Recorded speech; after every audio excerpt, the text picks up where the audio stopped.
É isso aí, gente, estamos de volta, né? E como eu disse no último bloco, que a gente repercutiu essa questão aí da entrega das chaves, que né, o deputado tomou posse dos poderes do Estado e entregou as chaves, né, sendo ele o representante do Estado, está lá no facebook.com/Diário de Teresópolis, o convitezinho de participação está aí em imagem, né? Chaves foram entregues nesta quinta-feira, durante o feriadão, né? O deputado estava lá sem fazer alguma coisa, chegou, vou aproveitar o feriadão para ir lá entregar umas chaves. Foi lá e entregou, né? Eu só queria saber quem deu essas chaves para o deputado, só isso que eu queria saber. Tá lá, comenta, faça parte aí deste grande universo que é o nosso facebook.com/Diário de Teresópolis, participe da nossa comunidade, deixe a sua opinião também, quero saber o que você acha disso. O chefe está aqui comigo já, de volta. Vanderlei, me diz uma coisa, você que é um cara mais experiente do que eu, conhece política há muito mais tempo do que eu, deputado pode entregar a chave de casa, de habitação popular? Esse estado do Rio virou uma zona tão grande e o judiciário virou motivo de chacota no Brasil inteiro a partir dessa lambança aí do TSE, que a gente não duvida de mais nada, né? Que moral, que argumento tem uma autoridade até para questionar, uma autoridade judiciária para questionar Sim. essa promiscuidade que está havendo aqui entre a Alerj e o governo do Estado do Rio de Janeiro, né? A Alerj, ela é uma casa de leis, uma casa de fiscalização do Executivo Estadual. Como funciona, como deveria funcionar a Câmara Municipal com relação ao prefeito. A Alerj não faz casas populares, a Alerj não detém posse de nada para entregar a alguém. Então, além de ser uma política fora de época, uma campanha fora de época em Teresópolis, de alguém que andou sumido esse tempo todo, Sim. nesses 2, 3 anos de mandato, além disso, né, dessa irregularidade eleitoral, há uma irregularidade legal na questão da afinidade. Né? Essas casas foram construídas com dinheiro federal, com responsabilidade do Estado. O município não tem responsabilidade sobre isso. Ajudou apenas na arrumação do terreno, que foi também talvez o maior erro que o município cometeu, né? Ali não é o local para isso. Mas já ultrapassamos essa etapa da crítica quanto ao local. Isso aí nós vamos pagar a conta mais à frente um pouco, né? Vamos pagar a conta, já estamos falando mais 600 casas, depois mais 1.000, depois vem a invasão do entorno, porque o Estado não tem controle, o município também não tem, né? Mas isso é muito grave o que aconteceu em Teresópolis ontem. Além da questão político-eleitoral, de um deputado paraquedista, forasteiro, que vem aqui para fazer firula e buscar seus votos, e depois não dá nenhum retorno, depois negocia o mandato para assumir um cargo no Estado, e aí fica deputado e achando que ainda é secretário de Estado. Né? Há um ato legal na Alerj que devolveu o mandato claro. A ele. Ele agora é um deputado. A relação de um deputado com o governo do Estado não é mais aquela relação do secretário subalterno ao governador. Não. É uma relação de autoridade com outra autoridade de outro poder. São coisas distintas.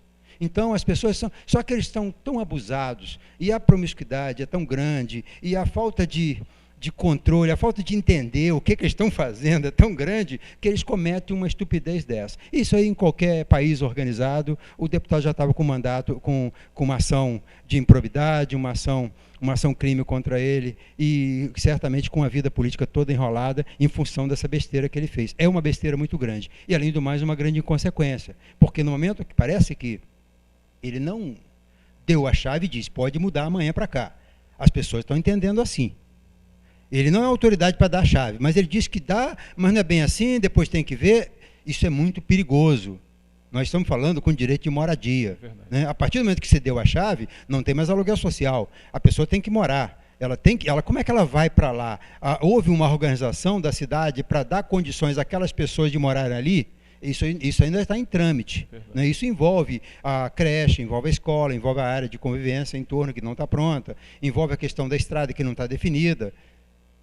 Rapaz, não dá para entender o que está acontecendo com esse nosso Estado. São duas consequências muito claras, né, e que precisam ser apuradas urgentemente, inclusive pelo Ministério Público, que é o fato dessas chaves estar em poder, que seja do INEA, né? Vamos falar que seja do INEA. Ainda assim, já é bastante questionável. E depois, que autoridade é essa que concede a chave às pessoas, sem dar um respaldo legal, porque foi exatamente isso que o deputado falou. Não temos aqui os elementos presentes, não estamos invadindo nada. Estão sim, porque no momento em que não há o devido processo legal obedecido, é uma invasão. A gente não pode dizer que é o contrário disso. E as pessoas que estão lá estão assumindo esse risco. É claro que você é dono do apartamento, vão querer te dar a chave, você não vai receber. Teve gente que espertamente não recebeu, porque não tem que receber mesmo não, porque você tem que receber da autoridade que é devida, e não de um deputado paraquedista, como o Vanderlei lembrou muito bem, que está querendo fazer firula, e o pior, está fazendo firula irresponsável, que pode ter um custo altíssimo, inclusive, para os nossos munícipes, né, que já estão fragilizados, coitados. É muito grave a situação, e a gente precisa entender, né, mas de qualquer forma, a gente tem que deixar muito claro que o que aconteceu ontem aqui em Teresópolis foram dois crimes. Uma ilegalidade e um crime eleitoral gravíssimo. Claro. O deputado, secretário e presidente de INEA, sei lá o que ele é no INEA, ele está em campanha, em franca campanha eleitoral. Ele não está aqui em Teresópolis cumprindo um dever de servidor público, porque ele, como deputado, é um servidor público. Nenhum dever legal, isso não é função dele. Não é legal, né? Isso não é função dele, entregar a casa, né? Então ele está aqui, certo? Se ele não está aqui num ato oficial da Alerj, que não é, ou um ato oficial do governo do Estado, que não é, ou de um ato oficial da Caixa Econômica, que não é esse ato que aconteceu ontem, ele está aqui em campanha. E é preciso que a Justiça Eleitoral olhe com atenção para isso, até para não promover o desequilíbrio no próximo pleito eleitoral. Claro. Né? Já que os vagabundos que andaram em Teresópolis e ganharam seus 3, 5 mil votos, aí, os que não estão presos estão na fila para entrar para a cadeia, então nós vamos nos livrar de vários candidatos paraquedistas nessa próxima eleição já. Né? Nós temos aí alguns que já estão jurados para ir para a cadeia, e também, certamente, que o eleitor, depois de 4 anos, sem nenhum deles ter dado as caras por aqui, alguns porque estão presos e outros porque não tem mesmo o que mostrar, o eleitor também deve dar a resposta a essa gente. Mas alguns não querem largar o osso e são capazes de ilegalidades e de atrocidades contra a justiça eleitoral, como o que aconteceu ontem aqui em Teresópolis. Né? É uma vergonha isso para todos nós, não vermos isso como coisa normal. Isso não é nada normal, isso é uma anormalidade, isso é uma coisa muito normal, séria e muito grave. Não é legal, e o deputado não é bonzinho fazendo isso, pelo contrário, né? Ele está passando por cima dos nossos instrumentos legais. Isso não é nada legal. Alô, Ministério Público Eleitoral, vamos nos livrar de mais uma bomba dessa daí, né? Vamos deixar o nosso pleito livre desse sujeito que está querendo achar que ele é dono do Estado. Mas vamos para a foto do dia, chefe?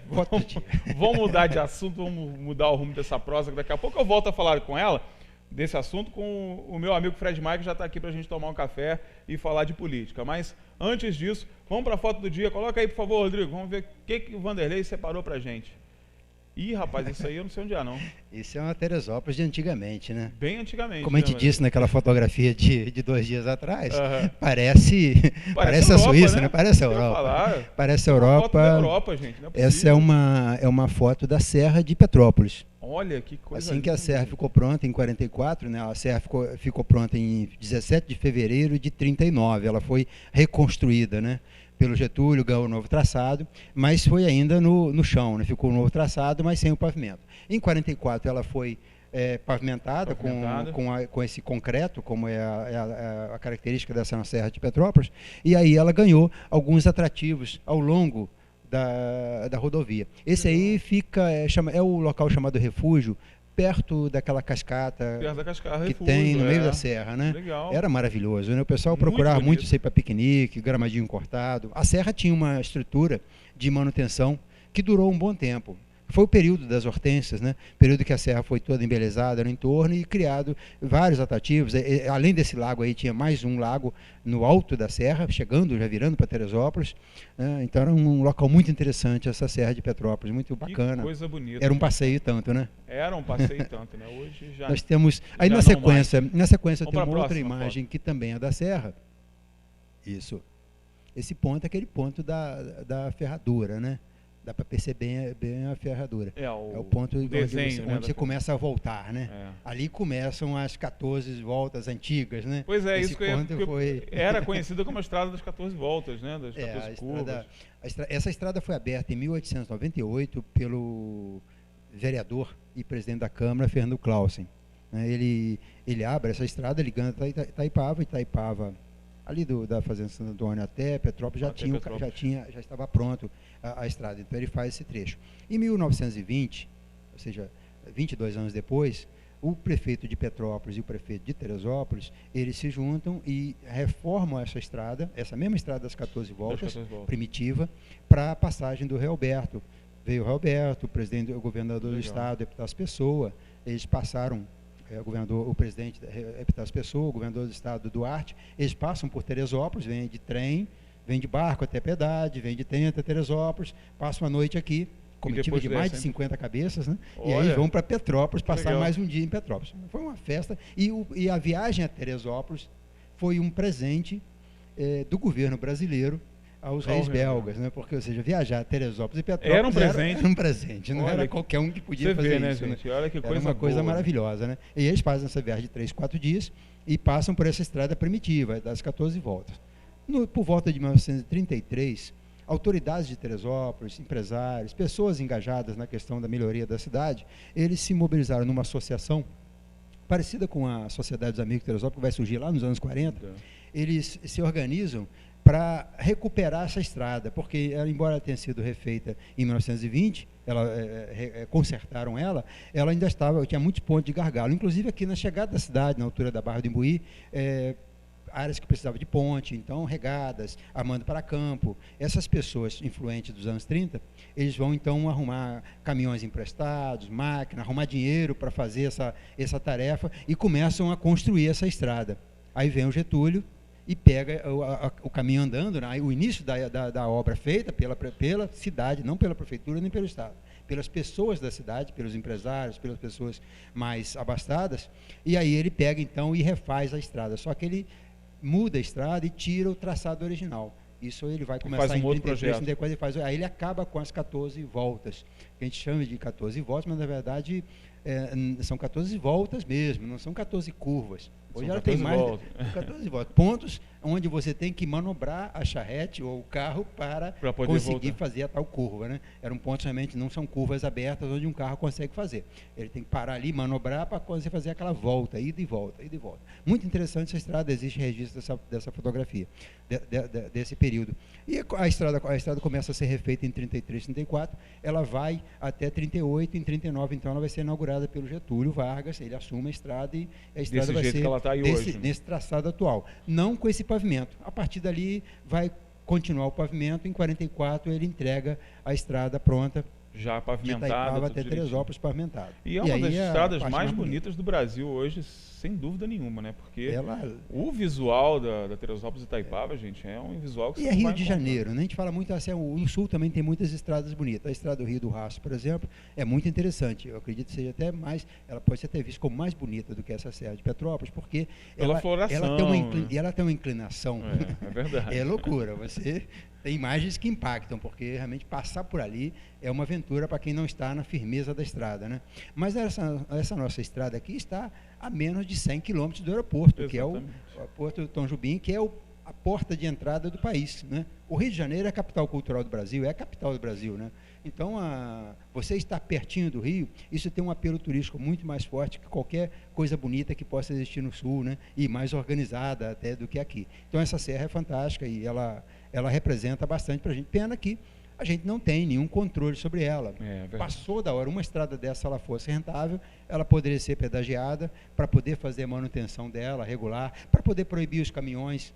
É uma estrada que é proibida caminhão e o que mais você encontra nessa estrada é caminhão. Os caminhões de cerveja aqui de Cachoeira de Macacu, eles destruíram essa estrada. Começou com a Coca-Cola, com representantes que tinham que passar, usavam essa estrada, proibido. Raramente tinha uma polícia rodoviária fazendo a batida. E agora os caminhões de cerveja com carga excessiva destruindo a estrada. Acabaram de destruir. E não é uma estrada para isso, né? Essa destruição, essa estrada piorou muito depois que ela começou a ser a rota da cerveja, e agora eles estão refazendo a estrada, refizeram uma parte, está tá meia bomba, não está pronta ainda, né? Como tudo quando é obra do Estado, acabou o dinheiro, não acabou a obra. Recebeu tudo, não acabou a obra. Mas, de qualquer forma, a estrada está lá e precisava de ter um controle sobre ela, uma cancela, já que é proibido o caminhão, que não se passe caminhão e que se puna o caminhão que passa ali. E hoje não tem nenhum controle, ou então libera o caminhão. Que aí você pode então contar com o recurso de ter uma estrada que tem um fluxo de dinheiro por ela, né? Mas é uma estrada que representou por um período o progresso de Teresópolis. Porque nós estamos falando de uma estrada que ficou pronta em 39, só em 59, 20 anos depois, que a nossa estrada direta para o Rio vai ser feita. Então, ou seja, ela reinou absoluta aí, como a nossa estrada durante 20 anos. Tem mais fotos aí? Tem, né? Para a gente finalizar. Gostou rapidinho dessa imagem? Olha, que foto linda, gente. Que coisa maravilhosa. Claro que o carro é o carro. É o moderno e o tradicional juntos, o carro do fotógrafo, né? É o carro do fotógrafo. Esse carro é do Torrimar, que é uma foto que ele fez na Serra, uma foto clássica dele, virou cartão postal. E tá ali o menino com carro de boi, o candeeiro, né? Esse menino que anda na frente cantando e chamando o boi, e o pessoal carregando. É uma área também de agricultura. Aquela região da Serra de Petrópolis. Muito bonita essa foto. Muito bacana passar por ela. Mostra realmente as duas gerações ali, né? Eu conheço essas curvas da Serra de Cor. É verdade. O Jornal Diário, os primórdios do Jornal Diário eram todos impressos lá em Petrópolis. Por 2 anos a gente rodava. E era de madrugada que tinha que ir para lá para pegar o jornal. Tinha que ir na sexta-feira à tarde para levar e no sábado de madrugada para buscar. Era uma aventura e era uma loucura. Cada 2 viagens por semana era uma aventura. Era uma loucura. É o tempo, né? É a nossa história. Tem mais foto aí, Rodrigo? Não, fechamos, né? Fechou. É isso aí, gente. Jeff, muito obrigado de novo. Falar de coisas... Acabou, né, a semana já, né? Semana maluca, Rapaz, né? Eu me senti um desocupado esses dias, cara. A gente é acostumado com uma rotina, né? A gente tem aquela rotina de 2 dias de fim de semana, com a nossa programação de lazer e tal, e aqueles de segunda a sexta agarrado aqui. Quando isso quebra, a gente parece que está em outra vida, né? Está em outro mundo, né? Mas quebra essa rotina, né? Certamente voltamos agora segunda-feira e feriados prolongados só ano que vem. Então só ano que vem, gente. Vamos ver. Bom, obrigado, chefe. Um prazer, meu cara. Semana que vem o chefe está de volta. E você que está aí, ó, sai daí não, que daqui a pouco nós vamos voltar a esse assunto lá da Fazenda Hermitage. Com certeza eu vou perguntar ao Fred Maia se deputado pode entregar chave de conjunto habitacional popular. Que dúvida é essa, né? Fred Maia vai falar comigo daqui a pouquinho no Café com Política. Já já a gente está de volta.